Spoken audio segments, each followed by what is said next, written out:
Hello everyone, आज हम लोग स्टार्ट करेंगे चैप्टर 6 ईएमआई की एक्सरसाइज क्वेश्चंस। ठीक है, तो ये चैप्टर 6 है, ये क्लास 12th फिजिक्स का चैप्टर है। इसकी आज एक्सरसाइज की एनालिसिस करेंगे कि क्या क्वेश्चंस अप्रोच रख पा रहा है या नहीं, हमारे लेवल का है या नहीं।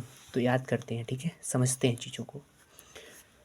देखो, पहले ये सारे बेस किस पे हैं? लेंज लॉ पे। तो लेंज लॉ की पहली कंडीशन सुनो, अगर पास आएगा तो पास आएगा, जो जिसके जो पास आ रहा है उसका जो पोल होगा वही पोल बन जाएगा। दूर जा रहा है तो जो पोल बना उसकी जस्ट अपोजिट पोल बनेगा। ठीक है, समझ में आ गया? बस ये है। अगर करंट बढ़ रहा है तो करंट बढ़ने नहीं देगा, फ्लक्स बढ़ रहा है तो फ्लक्स बढ़ने नहीं देगा, कम हो रहा तो बढ़ाएगा, करंट कम हो रहा तो बढ़ाएगा, अपोजिट काम करता है। आइए देखते हैं फर्स्ट कंडीशन। तो जैसे अगर ये साउथ पोल आगे आ रहा है तो कहीं ना कहीं ये भी क्या बनाएगा? साउथ पोल बनाएगा।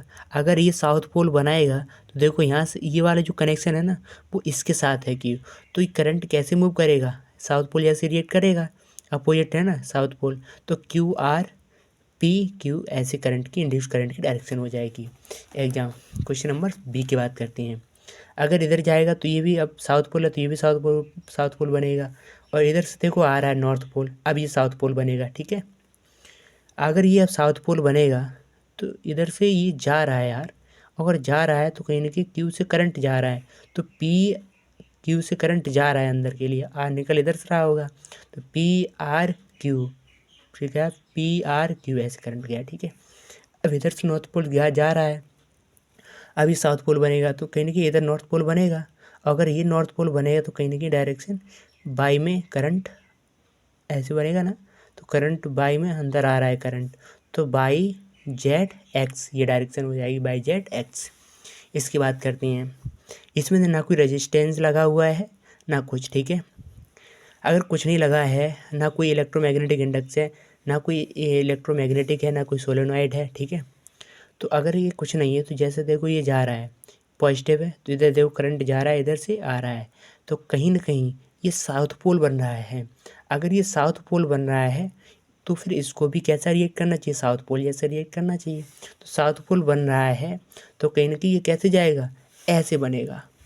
ध्यान रखना, ये नॉर्थ पोल इधर साउथ पोल, तो ऐसे जाएगा ना।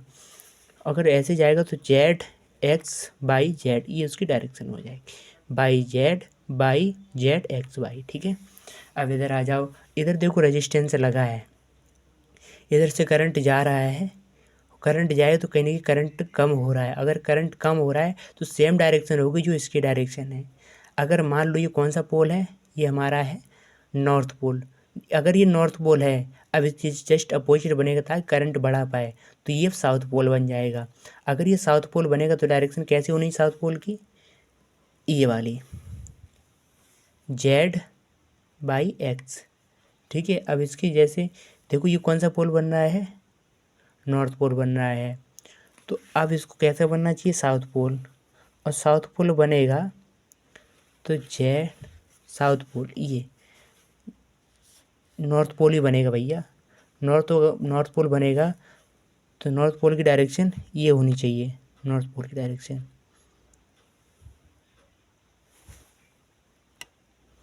ठीक है, साउथ पोल बनेगा तो इधर से जाएगा बाई एक्स जेड, मतलब Z by X south pole बनेगा, मतलब करंट इधर से जाएगा। ठीक है, और ये कैसा था हमारा? नॉर्थ पोल, इसको साउथ पोल बन गया। ठीक है, जस्ट अपोजिट। अब इधर आ जाओ, इसमें क्या हो रहा है देखो, जैसे हम करंट इसको क्लोज करते हैं तो इधर करंट जाने लगता है, और करंट जाएगा तो कहीं ना कहीं ये मैग्नेटिक फील्ड बन रहा है, ये सोलेनॉइड है, तो करंट कहीं ना कहीं कम हो रहा होता है, ये कुछ खा रहा होगा। अगर करंट कम हो रहा है तो अब ये पोल देखो कौन सा बन रहा है, इधर से निकल रहा है इधर से, तो कहीं ना कहीं ये कौन सा पोल बन रहा है? नॉर्थ पोल बन रहा है। अब इसको कैसा पोल बनना चाहिए? क्योंकि करंट बढ़ाना है इसमें, तो इसको भी साउथ पोल जैसा रिएक्ट होना चाहिए, क्योंकि इधर बन रहा है नॉर्थ पोल। ठीक है, नॉर्थ पोल इधर बन रहा है, और इसको साउथ पोल बनना चाहिए। साउथ पोल इधर बनेगा मतलब इधर नॉर्थ पोल बनना चाहिए, नॉर्थ पोल बनना चाहिए मतलब 22 से करंट जाना चाहिए, और 22 से जाएगा तो इधर से आएगा एक्स आर 22 का डायरेक्शन हो जाएगा। ठीक है, अब इधर आ जाओ, इसमें क्या कह रहा है? करंट आई डिक्रीज कर रहे हैं एट ए स्टडी रेट। ठीक है, करंट धीरे धीरे कम होता जा रहा है, अब कहते हैं इसका करंट डायरेक्शन होगी।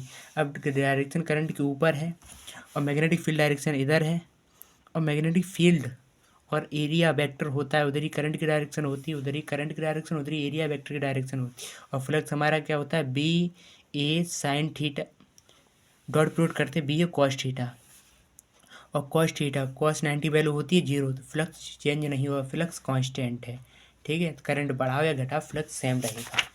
अब आते हैं क्वेश्चन नंबर 2 की बात करते हैं। क्वेश्चन नंबर 2 कह रहा है वही चीज़ है सेम। ठीक है, एग्जाम्पल नंबर 6.4 भी सिमिलर। क्या कह रहा है, wire of irregular shape turning into circular shape.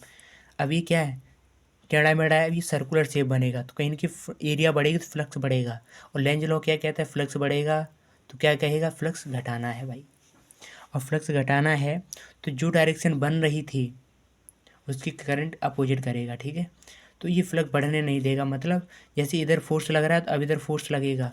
और हम जानते हैं ये फोर्स लगता है, अगर देखो मैग्नेटिक फील्ड डायरेक्शन इसकी रहती है मैग्नेटिक फील्ड की तरफ, और ये करंट ये बताती है करंट की डायरेक्शन। ठीक है, ये बताता है जिधर जा रहा है फोर्स लग रहा है। अगर बात करें इधर नीचे जा रहा है तो ऐसे होना चाहिए, इधर तो करंट डायरेक्शन ये होनी चाहिए, लेकिन अब क्या एरिया बढ़ रही है तो फ्लक्स बढ़ रहा है, फ्लक्स को कम करना है तो मतलब ऐसे होना चाहिए, ऐसे होना चाहिए, मतलब ए डी ऐसे करंट मूव होना चाहिए। चाहे ऐसे कर लो ऊपर से तो ऊपर होना चाहिए, मतलब इधर करंट जाना चाहिए नीचे। ठीक है, तो कहीं की ऐसे, तो ए डी सी वी ऐसी करंट की डायरेक्शन होनी चाहिए। अब आ जाओ इधर, इधर देखो क्या कह रहे हैं, अब सर्कुलर रूप था, अब एरिया हो गई कम, एरिया कम हो गया मतलब फ्लक्स हो गया कम। अब फ्लक्स मुझे बढ़ाना है, और अगर फ्लक्स बढ़ाओगे तो करंट की डायरेक्शन सेम करनी है। ठीक है, अब देखो ऊपर जा रहा है, ऊपर जा रहा है तो मतलब बढ़ाना है तो जस्ट अपोजिट होगा, ऐसे होगा। ठीक है, अभी डॉट प्रोडक्ट है मतलब ये ऊपर होना चाहिए, ऊपर होना चाहिए ऐसे। ठीक है, ये डायरेक्शन किधर है, देखो इस साइड, ये अपोजिट कर रहा है तो मतलब ऐसे होगा। समझ में आ रहा है आपको, ऐसे होगा तो मतलब इधर से करंट जाएगा, A dash D dash C dash B dash. ठीक है, ए डी सी बी ऐसे करंट जाएगा। अब आ जाओ क्वेश्चन नंबर 3 पे। क्वेश्चन 3 ये कह रहा है, long solenoid with 15 turn. Solenoid है तो सोलेनॉइड के जितने भी कंसेप्ट आपको याद आ जाने चाहिए। 15 टर्न्स पर सेंटीमीटर, मतलब स्मॉल एन की वैल्यू पता है आपको, एरिया गिवन है 2 centimetre square, placed inside the solenoid normal to its axis. If the current carrying by a solenoid changes steadily from, मतलब D I upon D T आपको given है, what is the induced EMF in the loop. तो आपको जो पता है वो करते जाओ। ईएमएफ निकालना, डी फाई डी टी करना, डी फाई क्या होता है बी इंटू ए। अब सोलेनॉइड की केस में मैग्नेटिक फील्ड क्या होता है, म्यू डॉट एन आई, म्यू डॉट एन आई, और ये हो जाएगा D I upon D T. ये भी पता मुझे है, ये भी पता है, ये भी पता है, D I upon D T भी गिवन है, सारी वैल्यू रखोगे आपको आंसर आपका मिल जाएगा। ये है मेन इंपॉर्टेंट। ठीक है, आगे चलें। क्वेश्चन नंबर 4 ये कह रहा है, आपको एक रेक्टेंगुलर वायर लूप है, इसकी साइड कितनी 8 सेंटीमीटर और शॉर्टर साइड कितनी 2 centimetre with a small cut. ठीक है, moving outer region of uniform magnetic field, आपको मैग्नेटिक फील्ड भी गिवन है, direct normal to the loop, what is the EMF developed across the loop. ठीक है, अगर वेलोसिटी उसकी कितनी है 1 सेंटीमीटर पर सेकेंड, 1 सेंटीमीटर उसकी वेलोसिटी गिवन है, लेंथ गिवन है और बी भी गिवन है डायरेक्ट। ठीक है, अब क्या करना, डायरेक्शन नॉर्मल, पहले जो वेलोसिटी है उसकी इधर जा रही है, लॉन्गर साइड की तरफ मूव कर रही है, फिर जा रही शॉर्ट तरफ वेलोसिटी। ठीक है, फॉर हाउ लॉन्ग, तो दोनों के केस में आपको क्या बताना है, ईएमएफ। तो ईएमएफ जाएगा जिधर आपका ईएमएफ जाएगा, अगर लॉन्गर साइड की तरफ जा रहा है तो लॉन्गर की एल रखी जाएगी, बी पता है बी सेम रहेगी। ठीक है, और अगर शॉर्टर साइड जाएगा तो शॉर्टर साइड की डिस्टेंस रखी जाएगी, एल की वैल्यू। अब बात करेंगे for how long does the induced voltage last in each case में जितना वोल्टेज है वो कितना टाइम लग रहा है। देखो आपको डिस्टेंस पता है एल, सबकी दोनों साइड की वेलोसिटी सेम रहेगी। अब देखो लॉन्गर साइड के लिए distance upon time, distance upon speed, दोनों की स्पीड सेम रहेगी। डिस्टेंस आपको पता है कितनी 0.2 एल, वही डिस्टेंस है। ठीक है, इतना टाइम लगेगा। क्वेश्चन नंबर होता है 4 खत्म। क्वेश्चन नंबर 5 की बात करते हैं। 1 मीटर लॉन्ग मेटली रॉड है आपकी, ठीक है, रोटेट कर रहे हैं with an angular frequency. Angular frequency मतलब आपको ओमेगा की वैल्यू पता लग गया। About an axis normal to rod passing through its end, the other end of the rod in is in contact with a circular metallic ring. A constant and uniform magnetic field, आपको magnetic field की direction पता है 0.5 tesla, parallel to axis exist everywhere, calculate the EMF developed between the centre and the ring. ठीक है, जब कोई एक आप रॉड लेते हो, जब उसको घुमाते हो तो वेलोसिटी चेंज होती है, स्पीड चेंज नहीं होती। वेलोसिटी क्यों, वेलोसिटी चेंज इसलिए होती है क्योंकि उसकी जो वेलोसिटी होता है वो आर ओमेगा होता है। ठीक है, तो मुझे एक डिस्टेंस माननी है जो हो जाएगा आपका एक्स ओमेगा। अब ये होता है B is equal B L B होता है। ठीक है, अब बी की जगह आप क्या रखोगे, एक्स ओमेगा। अब डी एक्स के लिए मुझे चाहिए डी एक्स लेंथ के लिए, तो ये हटाओ यहाँ से, ये डी एक्स लेंथ के लिए हो गया। जब इसका इंटीग्रेट करोगे डी ई का तो ये आपको ये मिलेगा, लेंथ की वैल्यू रख दोगे आ जाएगा, बी पता है मुझे, ओमेगा पता है, एल स्क्वायर रखोगे, ईएमएफ आ जाएगा। क्वेश्चन नंबर 6 की बात करते हैं। क्वेश्चन नंबर 6 ये कह रहा है a circular coil of radius 8 centimetre and 20 turns is rotated about. ठीक है, ए वी है। अ सर्कुलर कोयल है जिसकी रेडियस आपको गिवन है, मतलब एल की वैल्यू पता लग गया। 20 turns is rotated about vertical diameter with an angular speed, मतलब ओमेगा की वैल्यू पता है। In an uniform magnetic field आपको पता है।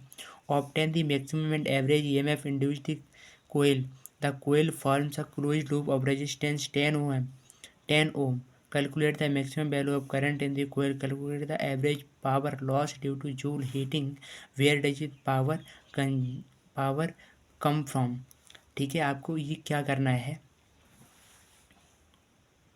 सेम क्वेश्चन है।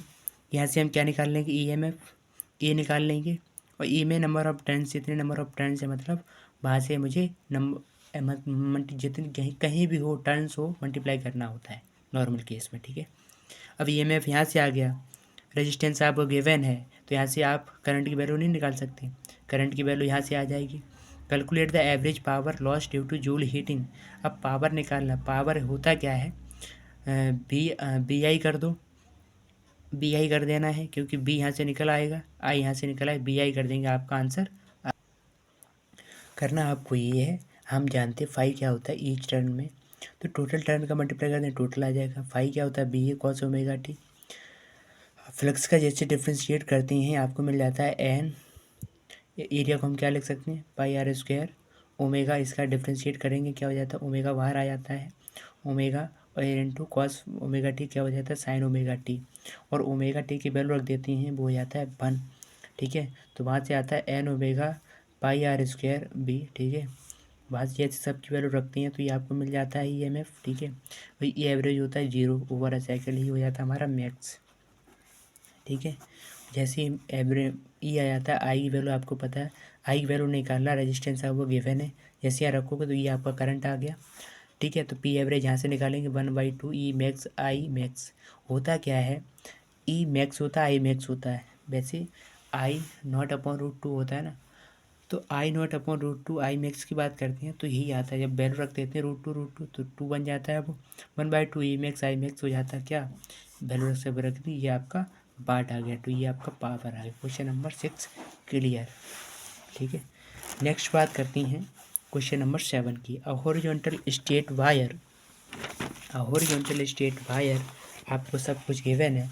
ठीक है, 10 मीटर लॉन्ग मतलब एल की value given, east to west direction भी गिवन है, falling with a speed of 5 metre per second, 5 metre per second at a right angles at the horizontal component of the earth's magnetic field 0.30 into 10⁻⁻4 weber per area. ठीक है, तो what is the instantaneous value of EMF induced in the wire, EMF पूछा है। ठीक है, तो EMF value ये होती है बी एल इंटू बी।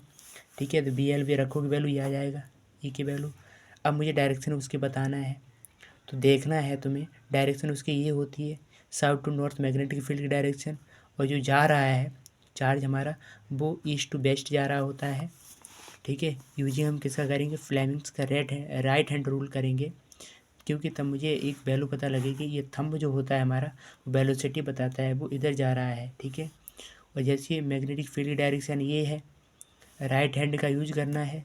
ठीक है, तो क्या करना है आपको, जो राइट हैंड है थंब है वेलोसिटी की तरफ ऐसे, ठीक है, ये ऐसे। तो जो हम ये चार्ज इधर जा रहा है, वो करंट इधर जा रहा है, तो करंट की डायरेक्शन ये है, ठीक है, वही डायरेक्शन ऑफ ईएमएफ बताएगा। तो ये इधर जा रहा है और ईएमएफ इधर जा रहा है, तो मतलब करंट की डायरेक्शन क्या हो जाएगी, वेस्ट टू ईस्ट, ये बताएगा ये हमारा घोड़ा, ठीक है, इधर जाएगा तो वेस्ट टू ईस्ट डायरेक्शन हो जाएगी। यहाँ लिखा नहीं, वेस्ट टू ईस्ट डायरेक्शन हो जाएगी। अब जो हमारा पोटेंशियल होता है, जो करंट फ्लो करता है, वो हाई टू लो होता है।